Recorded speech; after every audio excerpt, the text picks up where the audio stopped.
안녕하세요. 김학용입니다. 최근 코로나19 사태가 지속되면서 주목받는 트렌드가 하나 있는데요. 바로 언택트 현상입니다. 즉, 직접 사람을 마주하지 않고 비대면으로 일이나 일상생활을 해나가는 현상을 말합니다. 예를 들면 화상회의 시스템을 이용해서 회의를 한다거나 온라인으로 쇼핑도 하고 음식도 주문하는 것들을 말하겠죠. 그리고 이러한 언택트 트렌드와 함께 주목받는 것이 또 하나 있는데요. 바로 디지털 트랜스포메이션입니다. 디지털 트랜스포메이션, 말 그대로 디지털 기술을 이용해서 뭔가를 바꾸는 것을 말하는데요. 그런데 많은 분들이 이 디지털 트랜스포메이션을 매우 단편적으로 이해하고 있는 것 같더라고요. 앞에서 예를 든 것처럼 스마트폰으로 음식을 주문한다거나 쇼핑을 한다거나 아니면 뭔가를 하는 그 정도로만 이해를 하는 것 같습니다. 그래서 언제 시간이 나면 디지털 트랜스포메이션에 대해 하나하나 좀 설명을 드려보는 시간을 가지면 좋겠다라고 했는데 드디어 시간이 났습니다.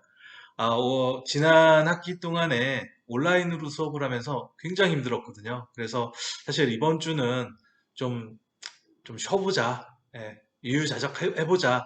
그런 생각을 했는데, 이게 직업병인지 잘 모르겠는데요. 또 이런 짓을 좀 하고 있네요.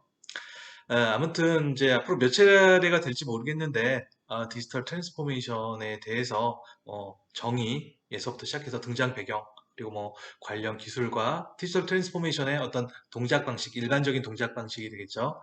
그리고 그다음에 이제 디지털 트랜스포메이션하고 4차 산업혁명은 도대체 어떤 관계가 있는가? 많은 분들이 헷갈려 하시더라고요. 그래서 그런 얘기. 그다음에 이제 디지털 트랜스포메이션의 적용 대상은 어떤 거며 그 적용 대상별 주요 사례 이게 굉장히 다양하거든요, 형태가요. 예, 그 적용 대상별 주요 사례에는 어떤 것들이 있는지 그리고 마지막으로 이런 디지털 트랜스포메이션을 기업들은 어떻게 도입을 해야 되는지 그런 내용들을 가지고 좀 말씀을 좀 드려볼까 합니다. 오늘은 그 첫 번째 시간이고요. 먼저 디지털 트랜스포메이션의 정의하고 동작 방식 그리고 이제 대표적인 디지털 기술에 대해서 말씀을 좀 드리도록 하겠습니다. 그렇다고 해서 개별적인 디지털 기술에 대해서 일일이 구체적으로 말씀을 드리지는 못하겠고요. 좀 큰 개념 차원에서 디지털 기술을 좀 설명드리도록 하겠고요. 그리고 이제 마지막 부분에서는 이제 앞에서도 잠깐 말씀드렸는데 이 디지털 기술과 4차 산업혁명은 어떤 관계가 있는 거고 그리고 4차 산업혁명과 디지털 트랜스포메이션은 어떤 관계가 있는 것인지에 대해서 말씀드리면서 이번에 첫 번째 강의를 마치도록 하겠습니다.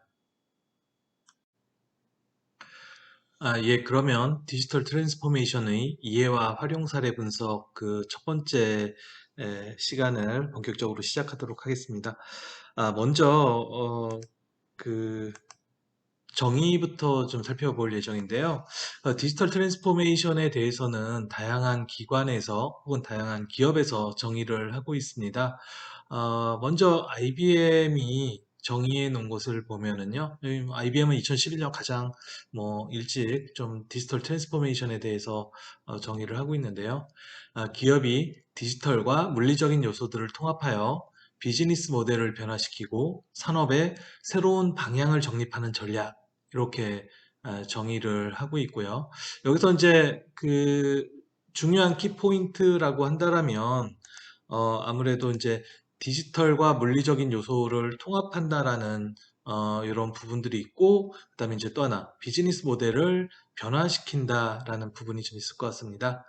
아, 그리고 이제 두 번째 정의를 지금 살펴보면은요, IDC가 정의를 하고 있는데, 기업이 새로운 비즈니스 모델, 제품, 서비스를 창출하기 위해 디지털 역량을 활용함으로써 고객 및 시장의 파괴적인 변화에 적응하거나 이를 추진하는 지속적인 프로세스, 이렇게 정의를 하고 있습니다. 여기서도 역시 디지털 역량을 활용한다. 디지털 기술을 지금 강조를 하고 있고요. 여기서 이제 좀 차이가 있는 건 앞에 IBM은 비즈니스 모델 얘기만 하고 있는데 이 IDC는 비즈니스 모델뿐만 아니라 제품과 서비스까지 얘기를 하고 있다라는 점이 약간 차이가 있다라고 하면 차이가 될 것 같습니다. 그리고 몇 개 더 보도록 하겠는데요. 에이티컨이라고 하는 이제 컨설팅 회사가 있는데 여기는 굉장히 뭐 이렇게 디테일하게 좀 써놨네요. 모바일, 클라우드, 빅데이터, AI, IoT 등 디지털 신기술로 촉발되는 경영 환경상의 변화에 선제적으로 대응함으로써 현행 비즈니스의 경쟁력을 획기적으로 높이거나 새로운 비즈니스를 통한 신규 성장을 추구하는 기업 활동. 예, 뭐 굉장히 설명이 구체적이라서 오히려 이해하기는 좀 더 쉬울 것 같은데, 뭐 반복적인 내용들이 있습니다. 뭐 이런 모바일, 클라우드, 빅데이터, AI, IoT 등과 같은 디지털 기술, 뭐 다 쓸모없는 얘기라는 얘기죠. 즉, 디지털 기술을 이용해서 디지털 기술로 이제 야기되는, 촉발되는 경영 환경상의 변화. 요게 사실은 저는 중요한 부분이라고 생각을 합니다. 디지털 기술이 사용되기 전에는 그냥 전통적인 방식으로 비즈니스를 해도 됐었거든요. 그런데 뭐 뒤에서 나중에 설명드리겠지만 디지털 기술이 등장을 하니까 소비자가 바뀌게 됐다는 겁니다. 소비자가 바뀌니까 비즈니스 하는 게 완전히 달라지는 거죠. 즉, 디지털 기술로 촉발되는 경영 환경상의 변화에 뭐 여기 지금 뭐 선제적으로 대응한다 이렇게 돼 있는데 뭐 선제적이든 뭐 나중에 후발적이든 대응함으로써 어, 현행, 즉 기존의 비즈니스의 경쟁력을 획기적으로 높인다거나 혹은 새로운 비즈니스를 만들어서 신규 성장을 추구하는 기업 활동이다. 굉장히 뭐 저는 마음에 드는 정의라고 생각을 하고요. 그 다음에 이제 VM웨어 같은 경우 이렇게 정의하고 있습니다. 디지털 트랜스포메이션은 새로운 디지털 기술의 혁신에 따른 제품 및 프로세스의 변화다. 굉장히 심플한데 역시 디지털 기술 나와 있고요. 여기는 제품하고 프로세스 쪽 얘기만 나와 있고 다른 거하고는 달리 이제 비즈니스 모델 얘기가 없습니다. 물론 여기 에이티커니도 이렇게 명시적으로 비즈니스 모델이라는 얘기는 나와 있지 않지만 현행 비즈니스의 경쟁력을 높인다. 그다음에 새로운 비즈니스를 만든다. 이게 사실상 비즈니스 모델을 얘기를 하는 거거든요. 물론 이 안에는 뭐 어떤 상품, 여기 뭐 제품이나 서비스 같은 그런 얘기도 포함되어 있겠지만 기본적으로는 이제 비즈니스 모델을 포함하고 있다고 볼 수가 있을 것 같고요. 그다음에 이제 우리나라의 IT 용어 사전에는 좀 이제 요거는 좀 약간 색달라서 제가 가져와 봤는데요. 디지털 기술을 사회 전반에 적용해서 전통적인 사회 구조를 혁신시키는 것. 굉장히 이제 이건 브로드하게 봤죠. 산업적인 관점뿐만이 아니라 사회적인 관점에서도 디지털 기술을 활용해서 뭔가 바꿀 수가 있다. 뭐 그런 정의를 하고 있습니다. 그래서 저는 사실 저번에 이제 이런 얘기를 제가 아마 페이스북에 남긴 적이 있는 것 같은데요. 사실 디지털 트랜스포메이션 시대에 가장 기본이 되는 것은 퍼스널 트랜스포메이션이다. 즉 개인들도 디지털 기술을 활용해서 트랜스포메이션을 해야지만이 살아남을 수 있다. 뭐 이제 그런 얘기도 한 적이 있는데요. 그러니까 어떤 사회 구성 요소, 비즈니스뿐만 아니라 그 사회 전반까지도 디지털 기술에 의해서 바뀌어지는 것을 디지털 트랜스포메이션이라고 이제 여기 IT 용어 사전에서는 크게 얘기를 하고 있는 것 같습니다.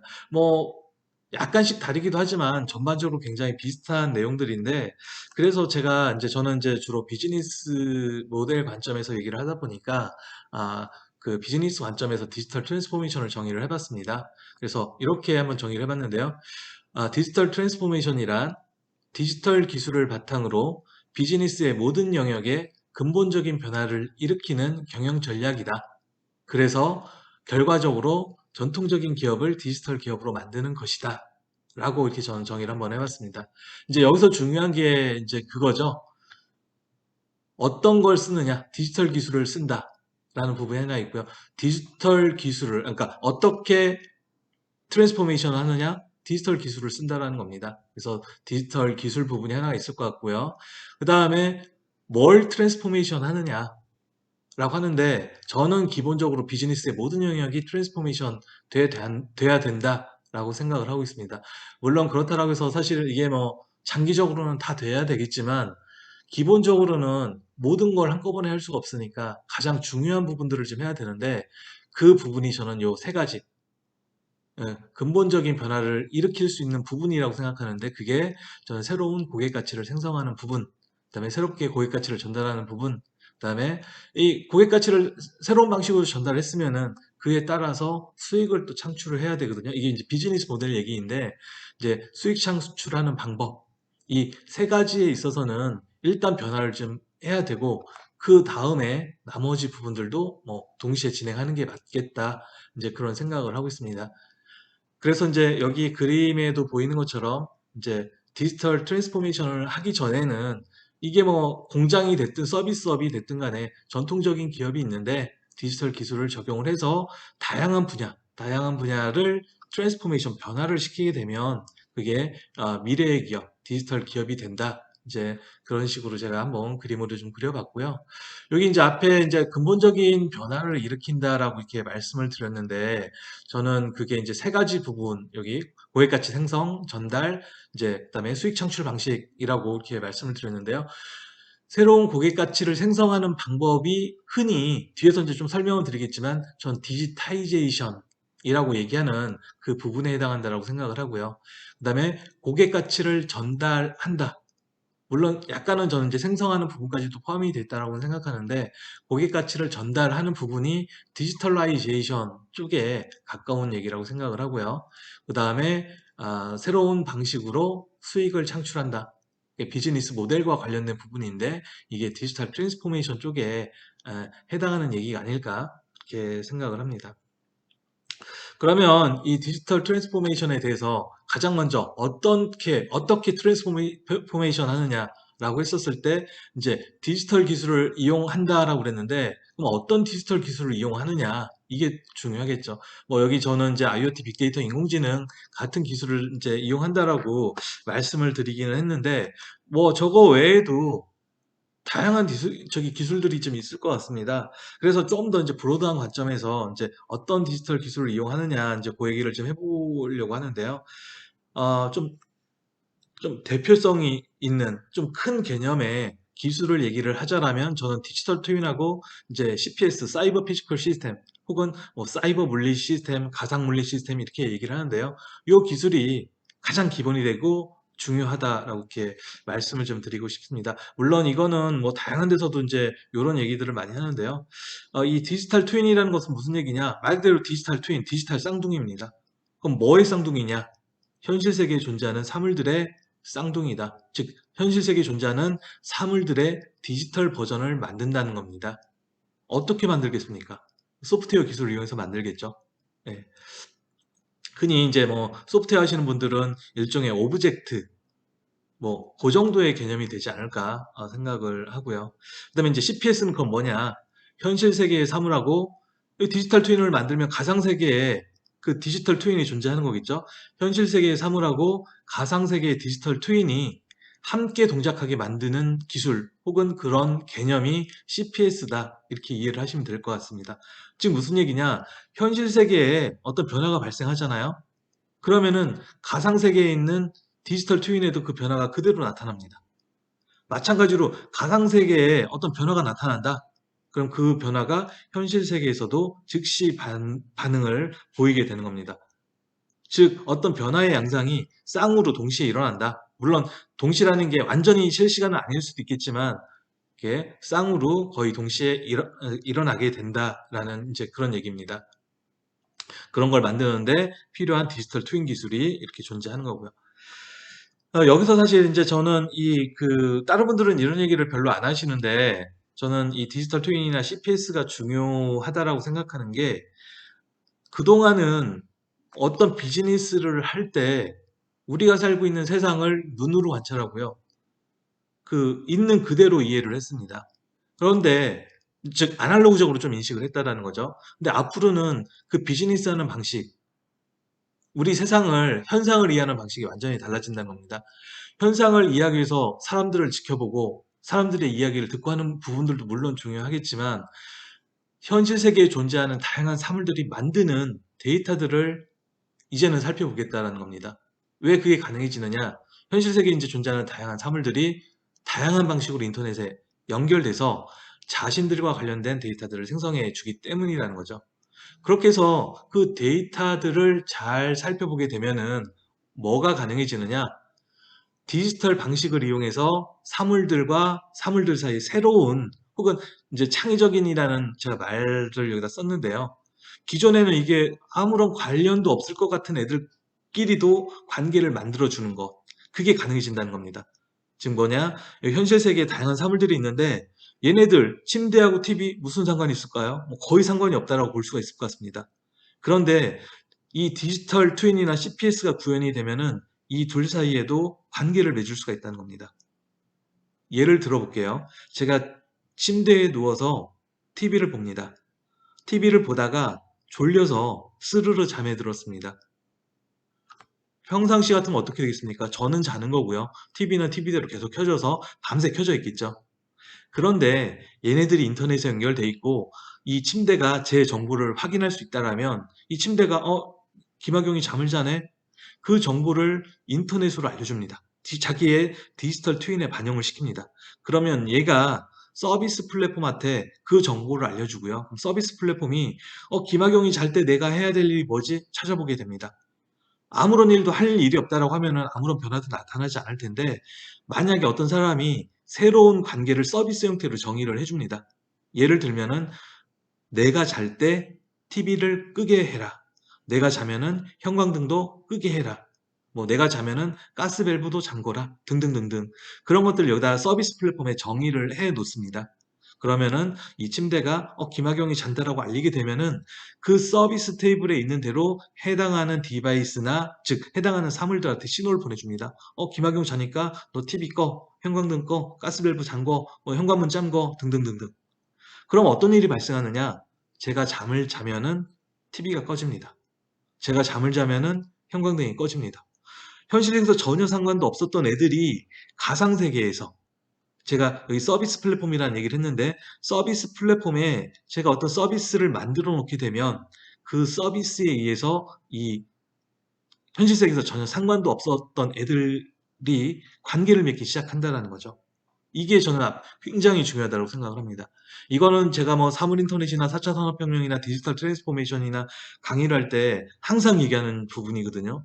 이 부분을 잘 알아야 되고요. 잘 아셔야 됩니다. 그래야지 이 사람이 앞으로는 정말 굉장히 창의적인 사람이구나. 그런 얘기를 들을 수 있게 됩니다. 제가 하나 더 예를 들어보겠는데요. 현실성이 있을지 없을지 모르겠습니다. 그런데 이제 예시 차원에서 이런 게 이제 창의적일 수 있다는 거죠. 배달의 민족이라는 회사, 우리 이제 뭐 음식이나 야식 같은 거 시켜 먹을 때 이용하는 서비스입니다. 이 배달의 민족은 이미 이제 잘 알려져 있지만 그래도 자신들의 서비스를 알리기 위해서 뭐 TV에 광고를 할 수도 있고요. 라디오나 인터넷이나 아니 뭐 다양한 채널을 통해서 광고를 합니다. 그런데 그 막연한 대중, 막연한 다수를 대상으로 광고하는 것은 효율성이 굉장히 적습니다. 특히 요즘같이 인터넷 광고는 더 효과가 없거든요. 어떻게 해야 될까요? 좀 효과가 있을 만한 사람들한테, 즉 광고를 했는데 그 광고 효과가 나올 만한 사람들한테 좀 타겟팅해서 광고를 하는 게 필요하겠죠. 그러면은 이제 예를 들어서 뭐 야식을 한번 생각해 보면은요. 야식을 먹을 것 같은 사람들만 좀 이렇게 추려서 광고를 하고 싶은데 과연 누가 야식을 먹을까? 생각해 보니까 특정한 사람들이 나온다는 거죠. 어떤 사람들이냐? 일단 늦게 자는 사람들. 물론 뭐 다른 기준으로 찾을 수도 있을 겁니다. 하지만 늦게 자는 사람들이 야식을 먹을 가능성이 있을 것 같다라고 한번 추정을 해볼 수가 있을 것 같고요. 그러면 이제 문제가 누가 늦게 자지? 누가 늦게 자는지를 어떻게 합니까? 그 답을 침대한테 물어보면 된다는 겁니다. 뭐 개별 침대한테 물어볼 수도 있겠고요. 아니면 이 침대를 판매한 회사들한테 통으로 물어볼 수도 있겠죠. 뭐 그 방법은 이제 부차적인 부분이 있고요. 그 다음에 이제 뭐 수면 정보를 알려준다는 것도 이제 개인정보 활용에 대해서 복잡한 또 이슈가 있기 때문에 이제 여러 가지 뭐 허들은 존재하겠지만 가능성 차원에서 얘기를 하자라면 침대에서 수면 정보를 바탕으로 늦게 자는 사람들이 있구나. 이 사람은 10시에 자는데 이 사람은 새벽 2시나 3시에 자는구나. 새벽 2, 3시에 자는 사람들한테만 할인 쿠폰을 좀 뿌려보자. 라고 했더니만 그 사람들 사이에서 10시, 11시 정도 할인 쿠폰 뿌리니까 아이 그래 어차피 오늘 늦게 잘 거니까 야식이나 먹고 하자. 하면서 야식을 시킬 가능성이 좀 커질 수가 있겠죠. 뭐 단정은 제가 못하겠고요. 그런 식으로 새로운 가능성을 좀 찾아보는 거. 이게 저는 그 뭐죠? 디지털 트윈이나 CPS의 핵심적인 그 어떤 동작 방식, 핵심적인 가치다라고 생각을 합니다. 그래서 저는 뭐 앞으로 이제 그 다른 데서도 관련된 얘기들을 많이 들으시겠지만 디지털 트윈하고 CPS의 개념에 대해서는 정확하게 이해를 해주시는 게 좀 중요하지 않을까 그런 생각을 합니다.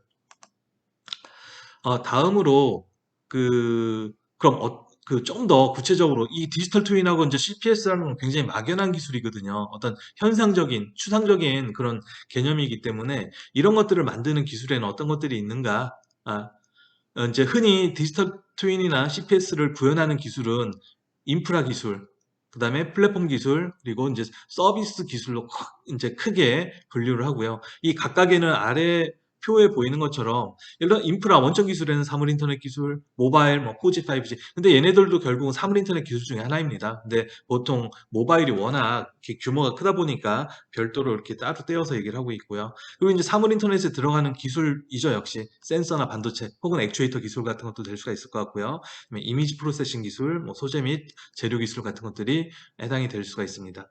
그리고 이제 플랫폼 기술이 존재할 수 있는데 어떤 사물이 인터넷에 연결되면 어떻게 됩니까? 데이터가 발생하겠죠. 빅데이터를 관리하는 기술, 빅데이터 플랫폼. 그다음에 데이터가 발생하면은 그걸 분석하기 위한 인공지능 기술, 인사이트를 도출하기 위한 인공지능 기술.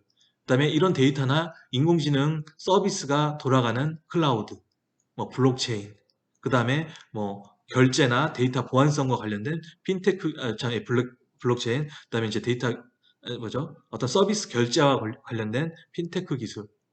그리고 앞에서 이제 말씀드렸던 서비스를 이제 정의해 놓고 관리하고 하는 서비스 플랫폼 기술, 뭐 이런 것들이 좀 존재할 수가 있을 것 같고요. 그다음에 이제 서비스 기술에는 사용자 인터페이스 기술, 사용자한테 사용자하고 어떤 그 가상의 클라우드에 존재하는 서비스 플랫폼하고 인터페이스하는 사용자 인터페이스 기술, 그 다음에 그걸 표시해주는 반응형 웹 기술 혹은 디스플레이 기술, 그런 것들이 될 수가 있겠죠. 그런 것 중에 하나가 가상현실, 증강현실, 혼합현실 같은 거, 물리적인 형태로 나타내주는 게 3D 프린팅, 그 다음에 물리적인 움직임으로 나타내주는 게 드론 및 자율주행 기술, 뭐 이런 것들이 될 수 있을 것 같고요. 이거 외에도 뭐 다양한 기술들이 존재할 수 있을 것 같습니다. 근데 이제 대표적으로 얘기되는 것들만 얘기를 했고요. 그 중에서 저는 이제 가장 중요한 게 요 세 가지가 되지 않을까, 이렇게 말씀을 좀 드리겠습니다. 그러면은 이제 사물 인터넷의 디지털 트랜스포메이션의 대상에 대해서 살펴보기 전에 요 개념을 좀 한번 좀 정리를 좀 해보고 가는 게 좋을 것 같아서 요 얘기까지만 하고 요번 강의는 좀 마치도록 하겠는데요. 사물 인터넷하고 디지털 전환, 그다음에 4차 산업혁명은 도대체 어떤 관계가 있을까? 예, 그 부분인데요. 이거는 앞에 그 동작 방식, 그 CPS, 그다음에 디지털 트윈의 동작 방식에서 설명드린 것들을 좀 정리를 해놓은 겁니다. 어떻게 되느냐? 고객하고 기업하고 제품이 인터넷에 이제 연결되기 시작을 합니다. 연결되면은 아까 뭐가 생긴다고 그랬나요? 데이터가 생성된다라고 말씀을 드렸고요. 이런 데이터가 생성이 되면은 그 데이터를 분석을 해서 뭔가를 이해하려고 하겠죠. 뭘 이해하려고 하겠습니까? 고객들이 제품을 어떻게 이용하는지, 혹은 고객들의 생활 패턴은 어떤지를 이해하려고 합니다. 왜 이걸 이해합니까? 여기서 비즈니스적인 인사이트를 찾아내려고 하는 거죠. 비즈니스적인 인사이트를 찾아내면은 비즈니스 방식을 변화시킬 수 있는 것입니다. 이런 식으로 어쨌든 간에 제품이 혹은 고객과 기업이 인터넷에 연결되면서 비즈니스가 바뀌어 나가기 시작을 하고 있습니다. 그런데 여기서 이제 재미있는 사실이 이 앞부분, 다양한 것들, 옛날에는 컴퓨터나 스마트폰만 인터넷에 연결됐는데 이제는 고객, 사용자들도 인터넷에 연결되고요. 기업도 연결되고 다양한 제품들도 인터넷에 연결됩니다. 이런 개념이 초연결이라는 겁니다. 하이퍼 커넥티비티. 그렇게 해서 데이터가 생성이 되면 굉장히 다양한 데이터가 생성이 되겠죠. 그 데이터를 분석해서 어떤 인사이트를 도출합니다. 현실 세계에 대해서 디지털적으로 이해를 하게 되는 겁니다. 그거를 초지능이라고 얘기를 하는 거고요. 초연결과 초지능을 바탕으로 해서 비즈니스뿐만이 아니라 사회, 경제, 문화 전반이 바뀌는 것을 우리가 흔히 4차 산업혁명이라고 얘기를 합니다. 그 결과가 4차 산업혁명이라는 거죠. 원래 혁명이라는 것은 다 지난 다음에 얘기할 수 있는 거거든요. 그리고 그렇게 만들어가는 과정, 그 과정이 저는 디지털 트랜스포메이션이다, 그렇게 생각을 합니다. 그래서 오늘은 그 디지털 트랜스포메이션의 개념하고 이제 주요 기술, 주요 디지털 기술 정도, 그다음에 뭐 사물인터넷, 디지털 트랜스포메이션, 4차 산업혁명의 관계 정도까지에 대해서 말씀드렸고요. 다음 시간에는 도대체 뭘 디지털 트랜스포메이션 할 것이냐? 앞에서 세 가지 핵심 요소가 있다라고 말씀을 드리긴 했었습니다. 그런데 그 세 가지 요소에 대해서 말씀드리고 그 각각의 그 디지털 트랜스포메이션 대상에 대해서 디지털 트랜스포메이션 하는 것들을 다른 용어, 디지타이제이션, 디지털라이제이션, 디지털 트랜스포메이션 이렇게 다른 용어로 얘기를 하는데요. 그 구분에 대해서 한번 말씀을 드리도록 하겠습니다. 그럼 오늘 강의는 이상으로 마치도록 하겠습니다. 감사합니다.